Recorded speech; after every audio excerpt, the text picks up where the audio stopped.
He gets to take care of it. Okay, again, I hope that if you picked up one of these, it says 4 books you should read. That's what I'm going to run quickly through here.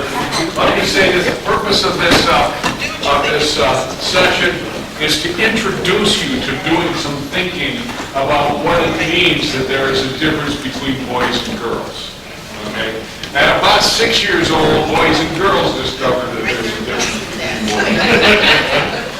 Unfortunately, parents and educators forget that lesson or never learned it, and it does impinge upon the educational class. That's particularly what I'm interested in stimulating some thinking on your part during this session. I can see that when I get to the second part, we're going to have to share with it. But one more handout coming shortly. I started doing more intense thinking about this issue when I ran into the first book I'm going to talk about. The issue has been a concern of mine through my doctoral studies at the University of Wyoming, where I've had a dual concentration, one in family, both under the concept of systemic theory and systemic counseling, which is briefly a view that you don't understand things unless you can grasp the fact that the whole is always greater than the sum of the parts. And you're looking for these interactions that make that true.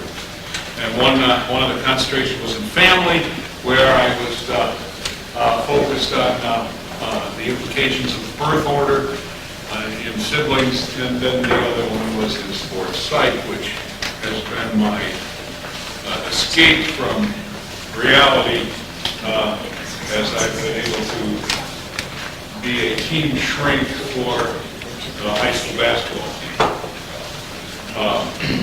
And I've helped both the boys program and the girls program in basketball. If you don't believe there's a difference between boys and girls, that book for sure convinces you that there is. Okay, this first book that I wanted to urge you to take a look at is Christina Hoff Sommers' The War Against Boys. Christina Hoff Sommers is, she would say still, all her former friends would say was, a feminist activist.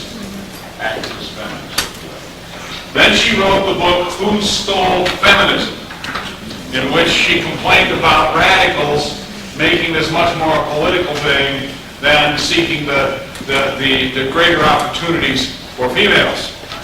And then she wrote this book, The War Against Boys, How Misguided Feminism is Harming Our Young Men.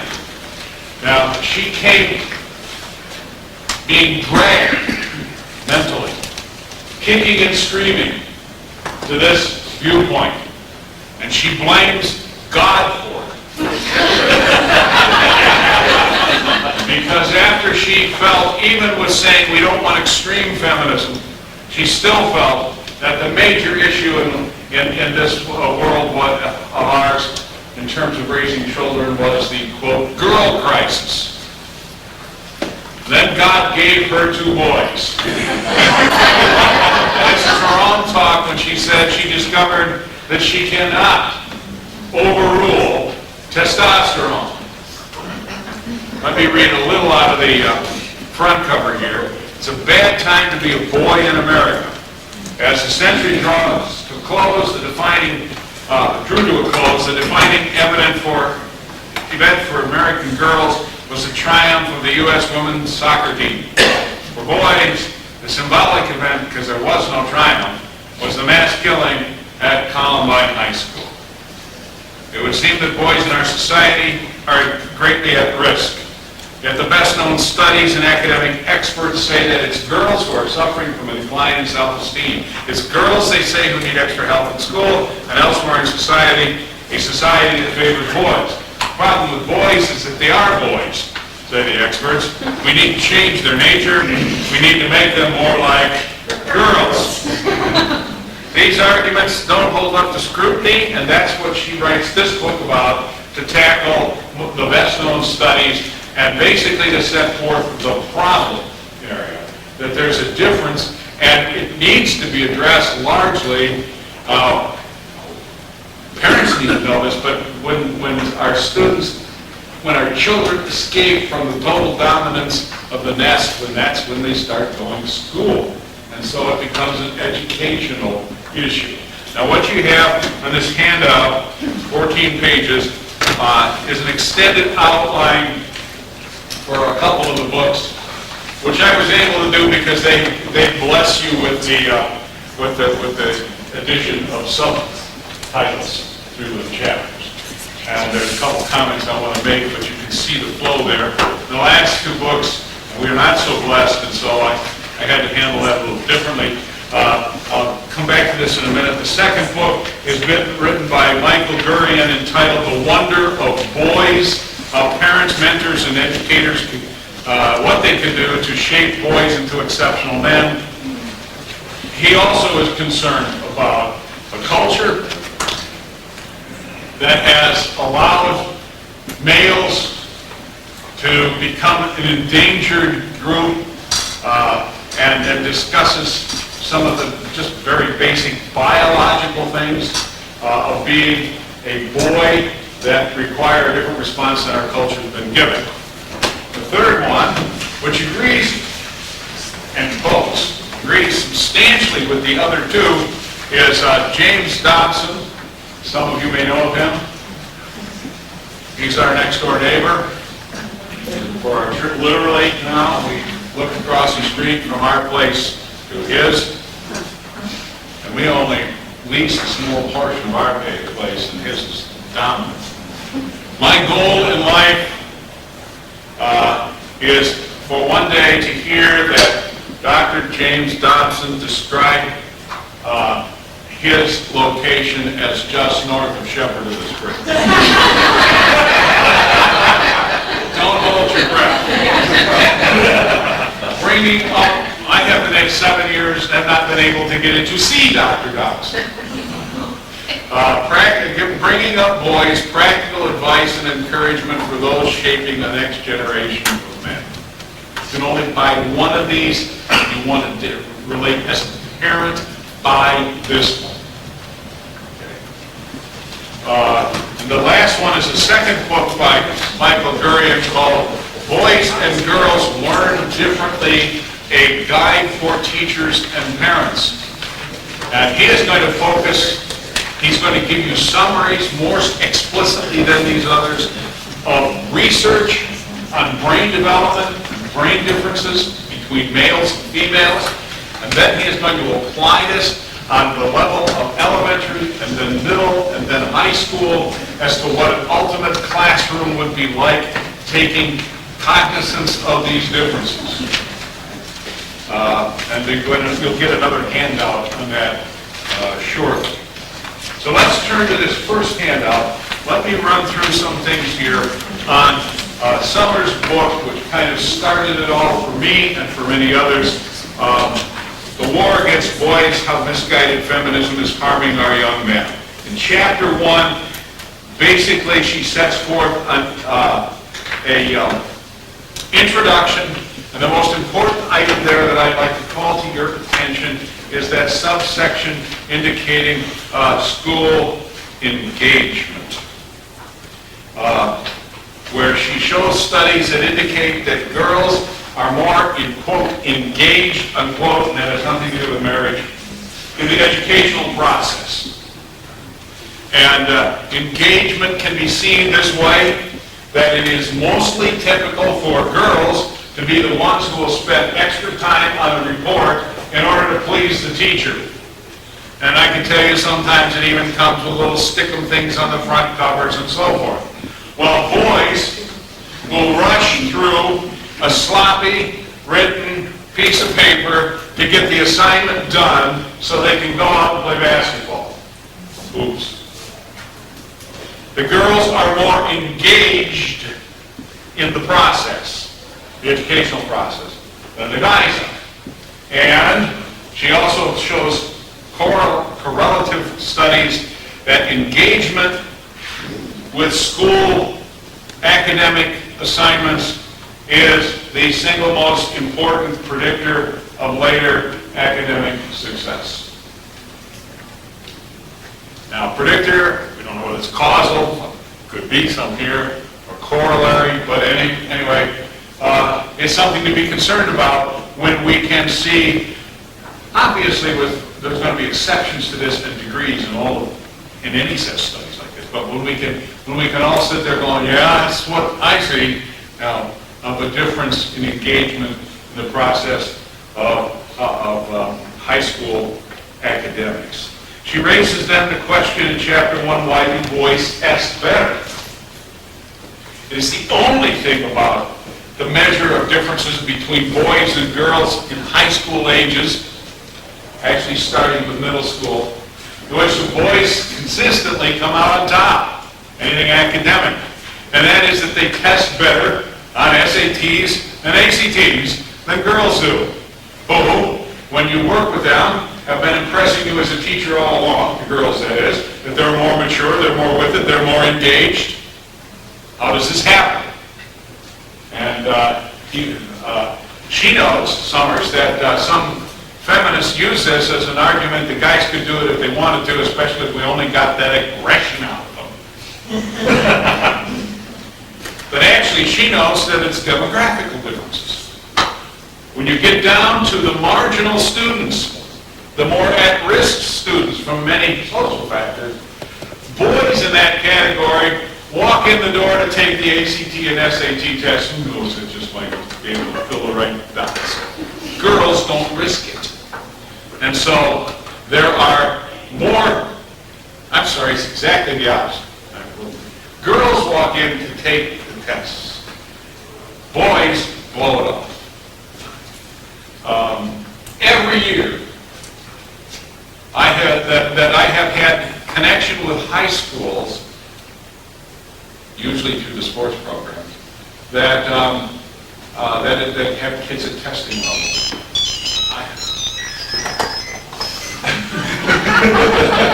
Popular, aren't we? Bad refrigerator. Yeah, that's the report from Larry, or whatever it is. We're having our refrigerator analyzed by Larry's Appliance. As seen on TV. No.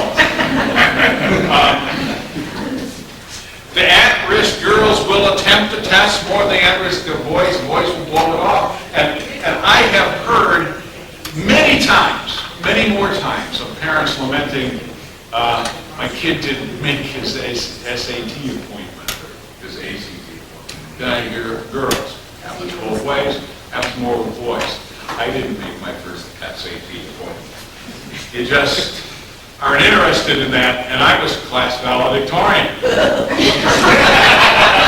I liked playing football with my buddies who were on the other end. And so, you could always take it later.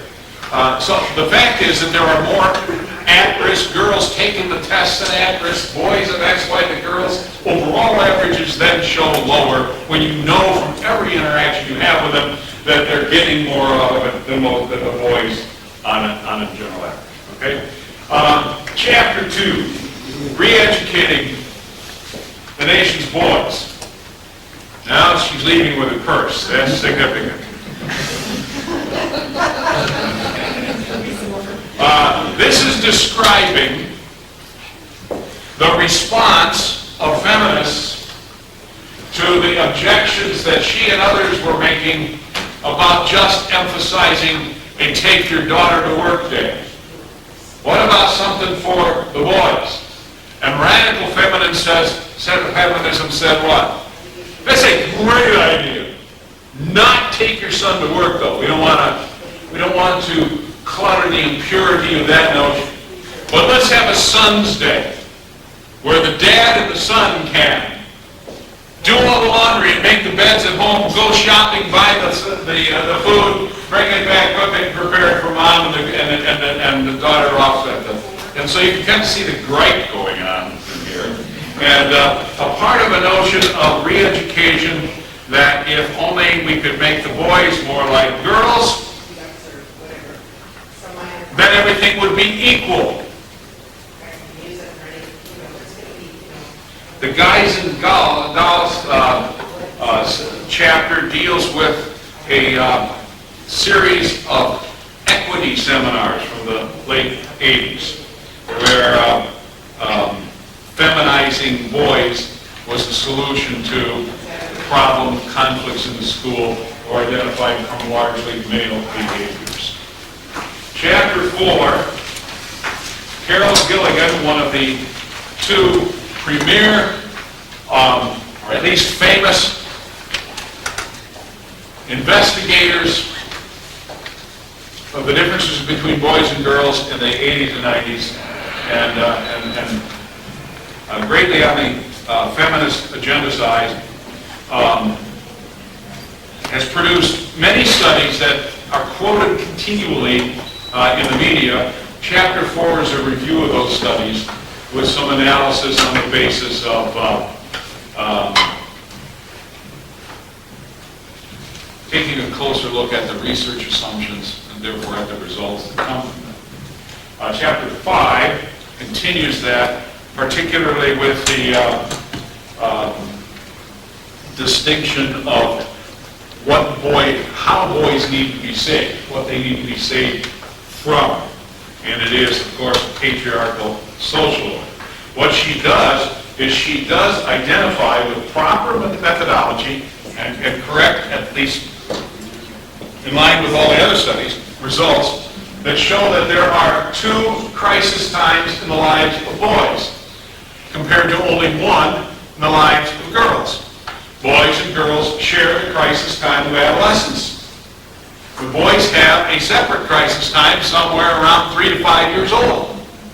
Especially it's a crisis as seen from mom, when boys begin to pull away from mom in favor either of father or other sources of guidance and attraction at that time. And she concludes that this separate crisis time that boys have but girls don't, it must be evidence that boys are getting sucked up into this patriarchal social order and therefore become out of touch with their feelings and need to be saved. So that's chapter 6. The manner of how to do it is in chapter 7, Save the Males. She's got great titles, doesn't she? And this is the reviewing the work of the other noted feminist scholar, although a male, William Pollock, who wrote the book Real Boys, Rescuing Our Sons from the Myths of Boyhood. And let me quote this, page 231. This is a footnote. Yes, some of us actually read those.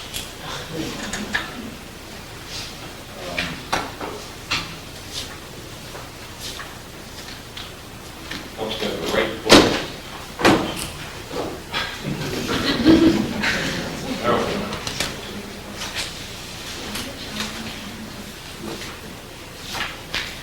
On Summers' footnote, on page 231, footnote 24 out of chapter 6, Save the Males, she says, some passages in Real Boys show that Pollock has a genuine understanding of the needs for boys. There is, for example, an excellent discussion of the way our schools neglect boys and favor girls. He notes that our co-educational schools, this is a quote, have evolved into institutions that are better at satisfying the needs of girls than those of boys, not providing the kind of classroom activities that will help most boys to thrive. Unfortunately, such passages are relatively rare. Most of his book is about a male culture that is harming boys as it harms girls. The demoralization of girls is the paradigm, and then from that he draws parallel conclusions for dealing with boys.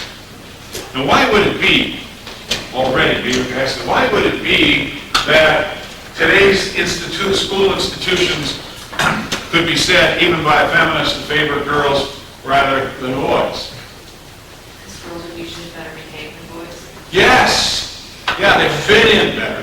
They're with the program better. They pay more attention to details and then outperform the requests of the teachers, much more so than boys do. Boys can't do that, these people conclude, because they're too aggressive. We have to do something about that. Pills, potions, no. What will it be? Let's find out. Stay tuned. Note the summary. Chapter 5 is a switching point in Summers' book from the general studies to the specific issues in education. So I have this final quote from Summers at the end of 5, at the end of 6.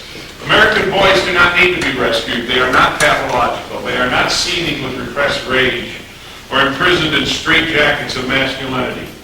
American girls are not suffering a crisis of low esteem. They are not being silenced by the culture. The vast majority of girls and boys are psychologically sound. But when it comes to the genuine problems that do threaten our children's prospects, their moral drift, their cognitive and scholastic deficits, the healers, social reformers, and confidence builders provide no solution for these. On the contrary, they exacerbate the problem and stand squarely in the way of what needs to be done to solve. So she starts now with why Johnny can't like, read, and write. And this is a full-blown attack on the results of progressive education. The little quote there in the first subsection, don't fill a vase, light a fire, as referred to in the quote on the top of the next page. Progressive pedagogues pride themselves on fostering creativity and enhancing children's self-esteem. Exacting discipline and old-fashioned dry knowledge, Jones-Gill approach are said to accomplish the opposite, to inhibit creativity and to leave many students with feelings of inadequacy. In recent years, a growing number of British educators have become convinced that progressive methods in education are a prime reason their male students are so far behind the girls. There is now a concerted movement in Britain to improve boys' educational prospects by going back to a traditional pedagogy. Many British educational leaders believe that the modern classroom fails boys by being too unstructured, too permissive, and too hostile to the spirit of competition that often provides boys with the incentive to learn and excel. And then the next subsection, boys in the United Kingdom. This is what their researchers felt were the results of their studies as to what will help this problem for boys: more teacher-led work, a structured environment, high expectations, strict homework checks, constant applied sanctions if work is not done, and greater emphasis on silent work. Silence equals, in Britain, solitary reflection and study rather than collaborative learning. Every education course I had to take in my doctoral studies, and it came out of the School of Education, so they made sure their professor got paid by having even our counselor at people do lots of the courses. The big thing, I'll tell you, when I was there in the mid-'80s was collaborative learning. The headmasters advise schools to avoid fanciful creative assignments, noting, boys do not always see the intrinsic work of imagine you're a socket at Dustville. They want relevant work, urging teachers to be brutally honest with boys about what life has in store for them if they continue to underperform academically. Frequent testing and one-sex classes. Now this is not necessarily speaking in Britain, at least in these, I'm aware of the studies, of one-sex schools, but rather there, they are able to have one-sex classes within a co-educational school. Unfortunately, Ruth Bader Ginsburg has eliminated that as a possibility for you, at least in public schools here in the United States. One of her written opinions for the Supreme Court would prevent that. You can have one-sex classes for girls, because that makes up for past discrimination. Not have them for boys. A few years ago, the Illinois Math and Science Academy, one of those premier schools and pinnacle public education in the state,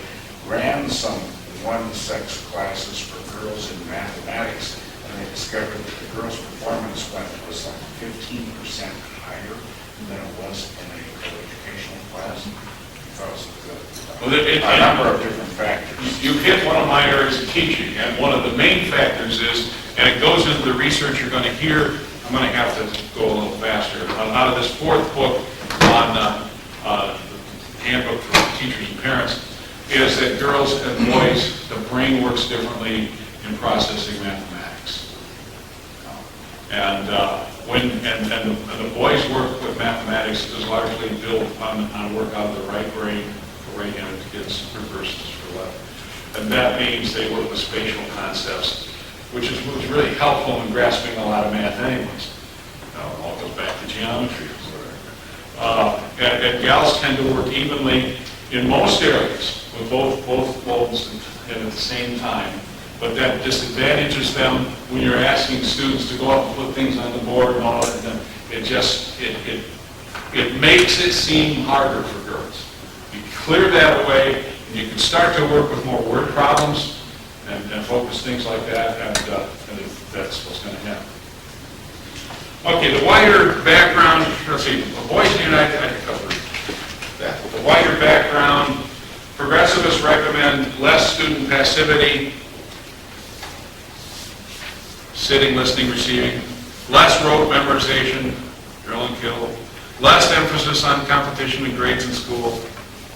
I just read it with school. In fact, there's one of these readings where they've gotten rid of all distinctions among classes, among members of the class.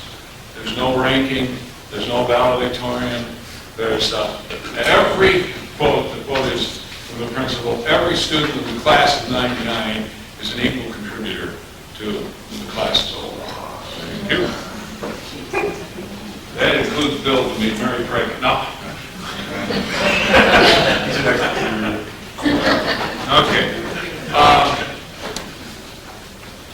If you'll turn with me to page 4, I want the author's summary, just call that to your attention of her thing of where to go from here. This is the first of these books that came out of Summers. I would like to turn now briefly to Gurian, The Wonder of Boys, where he wants to begin with biology to explain this. And to the degree this is explainable by the biology, it isn't going to be eliminated by sensitivity sessions.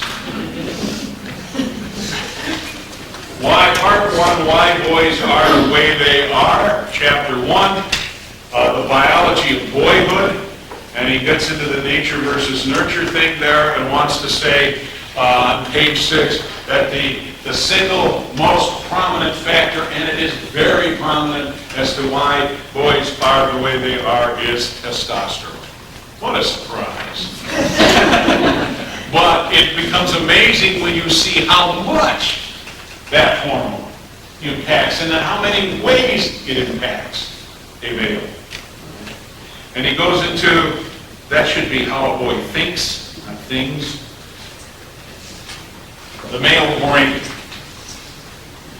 And you're going to get a chart on this shortly from his other book. And also where feelings are located in the brain and how testosterone also affects that. And why you get a boy and you get aggression. He has a quote in the book where he says, violence is not an inherent trait in boys. It is a learned experience, a learned reaction. Aggressiveness is a trait. And so when you get a boy going wrong, so to speak, the aggression takes on the proportions of violence. Okay, the culture boys create.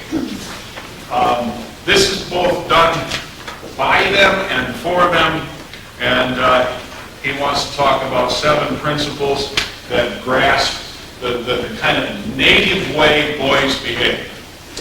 Competition, performance, and skill building, kind of thing you see going on in every schoolyard during the summer months where there's no one supervising who's on the the crazy gyms and things like that. Task-specific empathy. I've seen, he gives an example here that I've seen with my own youngest son, who was our best athlete, male athlete, because I guess his sister wouldn't like me saying it. And I remember him as a 7th grader,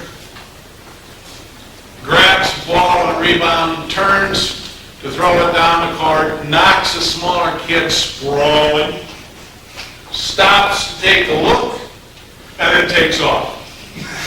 Now, what he used the same example here, and it is true, I've seen it again and again.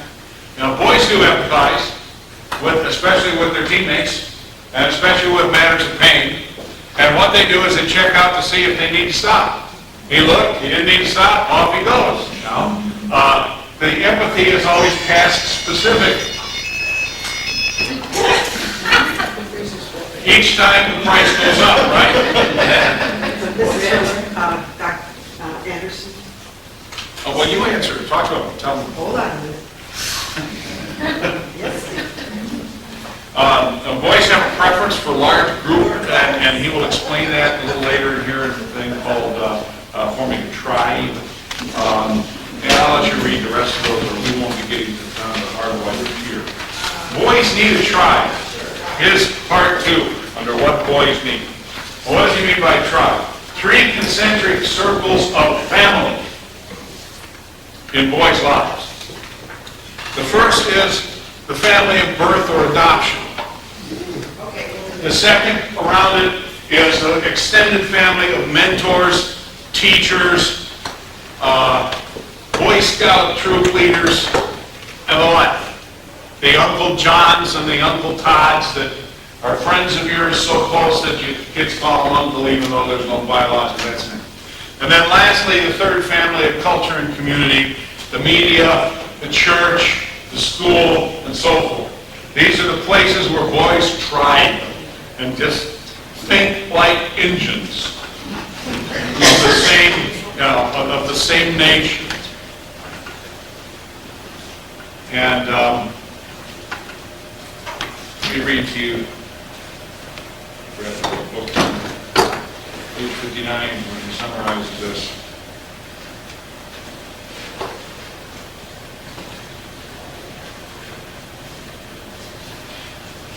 When the 3 families do not coordinate efforts, do not build communal values together, do not make child raising the primary purpose of culture, children feel unsafe and unloved, as both boys and girls, and boys will in turn then develop into subgroups much like we have today, subgroups that are largely antisocial, violent criminals, gangs, sexual predators, one large subgroup unable to commit to long-term relationships with mates, large subgroups emotionally unskilled to raise healthy children into adulthood. Thus we will have a majority of males living without a life-defining, confident sense of a spiritual purpose. He goes on to talk about the tribe as being the source from which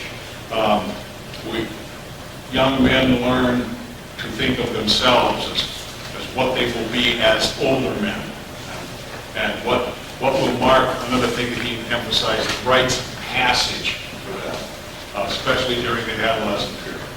Then he talks about chapter 4, what boys need from their mothers, and when that break is going to occur, the separation, distinction, and differentiation is going to occur.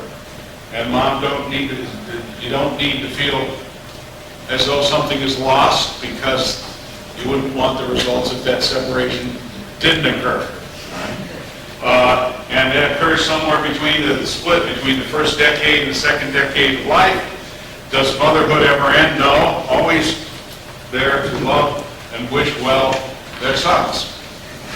From daddy to dad, the father-son relationship, and then this business of passages into manhood. We need to create those for our young men, but they will create their own. But the culture's created their own. Now the most obvious culturally created passage into manhood that our boys are faced with is the temptation to go out and have sex and, quote, become a man, unquote.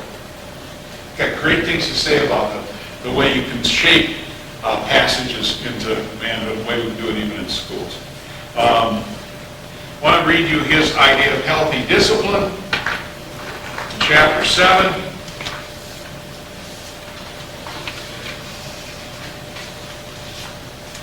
He believes that we must provide for our males a more active discipline than they currently have, a systemic approach, teaching social appropriate behavior, building character, testing self-esteem, teaching social skills.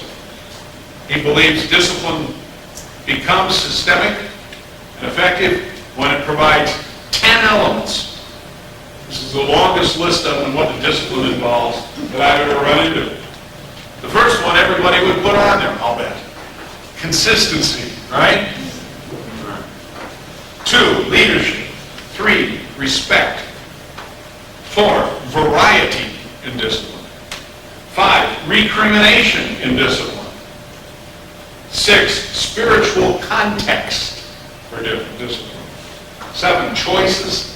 8, respect for feelings of the disciplinee. 9, authoritative structures in which it happens. And early, ongoing, and adaptive use of discipline. He goes into that in more detail. I'd like to turn to the third book because I knew this was going to happen. Time issue.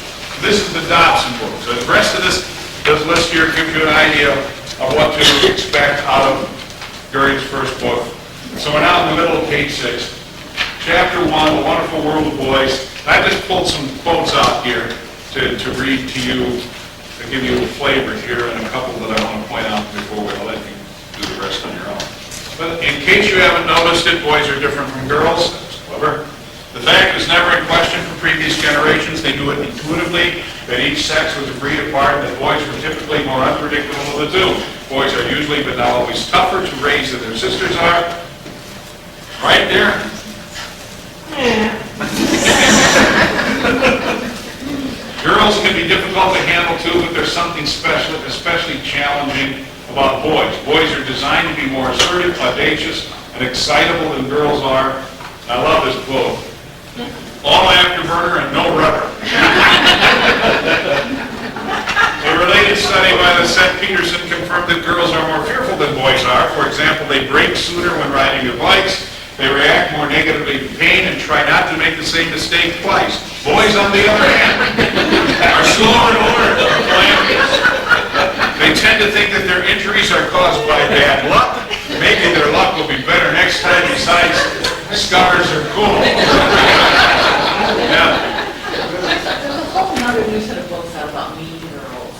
In the New York Times Magazine a month ago about how, so it is paralleling all these things about the different nature of girls in boy books. And so, given that as Christians we don't accept determinism, that our testosterone is us or our lack of testosterone is us. When it comes to the classroom and the school, we're just looking at ways of curbing the sin as it encounters the biology. Could you pass some of these? I'm going to share on these. That's a great question, and I think that's part of it, but I do think we can be somewhat aware of who we are without thereby just being condemned to be determinists. And what I'd like to go to now, because we're out of time and you've raised this issue, is the chart, first chart in this book on boys and girls differently, about the brain and about what it means differently. Just put it in the classroom, a teacher, when you bring all this together, if you don't have a separate classroom, which lets you deal with their stiff nature and their I'm going to need to know, I'm going to need to know, for example, as a teacher, I'm going to be teaching math analysis for the first time this year, which is 12th grade math, function, stat, and trigonometry. And I'm going to need to know if I have a girl in my class. Because if I have a girl in my class, I got to use different kinds of examples than if I don't. Or it's not fair to her. It's just the reality of life. She may be much smarter than the boys. But one of the areas that girls seem to have trouble in is the area of math, and it's how we tend to present it. Now, And the traditional way of presenting it is a lot of that blackboard use and correcting these up. It's very effective for boys. It's up for reasons that are discussed here as not being so much so for girls. So there are things I think we need to know that we have to adjust on the basis of sex. I believe that it takes some special work to keep some of the aggression and competitive juices of boys channeled, controlled. One of these chapters here that we've skipped will talk about boys turn into beasts if you don't civilize them. Sure, but it shows that it just comes out differently. it also has to be dealt with differently. Right. There's no one-size-fits-all way of running the classroom. It has to be, you have to deal with a catty girl differently than you have to deal with a teasing boy. The problem is that the one sex sees the other sex as being treated unfair, or their own sex is being treated unfairly, or the other one's treated with advantage when you attempt to try to do what you have to do, you know, to deal with something that isn't a shared problem. Both disobedience is a shared problem. You know, being evil is a shared problem. But what's bringing it about is not a shared trigger. And that's the point I'm trying to make. And it would be better, all of these books say this, it would be better to have single-sex education. And this book here says it too, and then he goes on to say, to show you the ideal classroom, for ideal elementary classroom, the ideal middle school classroom, and the ideal high school classroom for boys and girls, and discuss many of the issues that you have to face in each. But one, he would say, same-sex classes would solve a lot of this, because then you could direct all your energies to one sort of response to what we find. Yes? Well, you were saying, you know, like there's right brain, left brain. But if the males are more dominant one way, then the females are dominant the other way, rather than male-female thing, wouldn't an approach be a little bit more right brain, left brain that fits, whether it's boy or girl? Well, yeah, only that will be, you will be addressing it to respond to one rather than the other, because the differences lie right there. In most of the areas dealing with the direct educational process, the evidence is here in this 4 pages of charts of every part of the brain, what's different about it for boys and girls. It starts very simple. In the womb, when the signal is given by the presence of the Y chromosome, testosterone just kind of whaps with a giant, shocking charge on the developing fetus, and a number of things happen, and then you end up with a little boy. Now, it's all neonatal. And one of the things is that a large amount of the packages of nerves that go between the 2 lobes and are exterior to the lobes, most of those are burned off by testosterone. The women said, we knew they were wired wrong. And that makes a male brain. Right? And as a result, the male operates with his brain by having to jump from one lobe to the other, right to left or left to right, by heading down from the cortex and up. I'm kind of, in a way, simplifying this because I can't get any more myself, and because it gets the point across. So, you will find, and this is documented here, that in most educational tasks, the female brain uses both lobes simultaneously. All right? Where the male brain tends to reside in only one, and it's usually the right lobe for doing most academic work. If you can use both of them in the same way, you're going to be better at reading, You're going to be better at memorization, especially classical, lists of memorization. If you're using your dominant right brain, and this can be someone who in their makeup personality-wise may be very left brain, but the task of mathematics and most of these others are attempted mostly with the right brain in males because of the difference of the wiring of the brains. It calls for different learning styles, and it calls therefore different teaching styles. And that's the thing that I wanted to kind of alert you about the difference it makes. Especially when we are dealing with, for example, what we're dealing with is building a classical education, which is going to be on the foundation of grammar and then dialectic and then rhetoric. And grammar not only as a subject matter, grammar as a method of what you do first, what you address first, which is facts, for whatever discipline you're dealing with. What do we do with people whose brains take more work? It takes more work to memorize a bunch of flashcards. If you're only stuck in the right lobe, do that. Now, if you had the time to kind of draw crazy pictures with each one, that kind of stuck in the mind, it might work real well. These are just issues we have to face. We'd love to have a feeder school like Moscow, Idaho, to feed the high school. We don't have that, at least not with anything classical. We get ninth graders, and we have to teach them to memorize. Never had to do that in their lives. They don't like it, especially the boys. They don't like it because their brain hurts. They'll even describe it that way. I know what they're saying now. So, let me, as we come to the end here, summarize what I've attempted to do with you. You've got a list of the 4 books. You've got the chapters in them. There's some summaries either by subtitle or my own comment. In the I take issue with him on just one thing there. I agree with him that this is something that can be dealt with as a Christian, and it's not. He draws the conclusion because it can be dealt with, it can't be nature. It's got to be nurture. It can't be genetic. And I would argue maybe it is genetic. We don't know. Or maybe it's both. We don't know. But to discover this drive or this propensity or struggle against this propensity and be told it is innate is not to conclude what he concludes, namely it can't be helped. Can be helped, even if it's innate. It may well be that it's innate that people are pedophiles.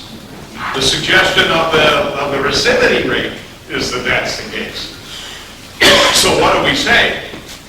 Nothing you can do, or just lock them up. Whether one has a homosexual or heterosexual head, attitude, whatever, and they're discovering this as an adolescent, they still got to, as Christians, we expect them to be chaste till they're married. Right? And I don't mean marry George to John, that's a different issue. But my point is that we demand the same thing during adolescence, regardless of, quote, orientation. And I want to argue that that's not unreasonable. So that, outside of that, I like the stuff he's done there. This gives you a chart taken right out of here, of every part of the brain, all of the hormones, everything in there that has an impact on anything of difference between male and female. With that, I thank you for your kind attention.